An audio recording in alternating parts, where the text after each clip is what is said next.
第三届虎城杯高智儿球运动邀请赛，3月12号礼拜六将伫生活美学馆边仔体操用地举行。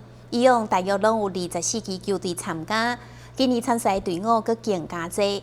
台南市高智儿球推广协会欢迎民众前往现场观赏这种适合规家伙仔做伙参加的运动。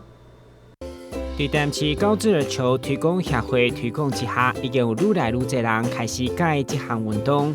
协会连续3档举办虎城杯高智儿球运动邀请赛，参加队伍愈来愈多，显示这项运动的趣味性真高。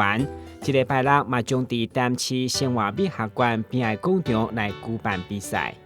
虎城杯第3届的一个锦标赛，这个锦标赛呢，我们有邀请各个学校。还有我们社会人士，社会组总共有28组，国小组总共有15组，参与这种比赛。我们这个虎城杯到今年已经进入了第3年，这是高智儿球的活动。高智儿球它是3年前从美国洛杉矶那边传进来，传到我们台南市高智儿球推广协会，由我来继续就是帮忙推广。目前推广的成效非常的好，高智儿球。所谓高智儿英文字叫 Wiser，W-I-S-E-R， 这个名字就是说，这个英文名字叫聪明嘛 ，Wiser 就是聪明的人，就是玩这个球会越来越聪明，脑筋会越来越灵活。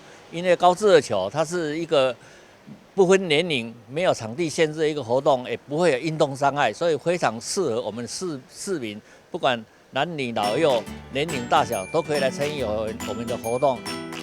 高智儿球这项运动，2012年创立伫洛杉矶，因为运动的特殊性，需要团队精神、运用智慧，加上零运动伤害，嘛无场地限制，才创立4档，伫全球拢真侪人爱上这项运动。台南高智儿球推广协会欢迎大家，若对运动有兴趣的朋友，拢会当向因来联络。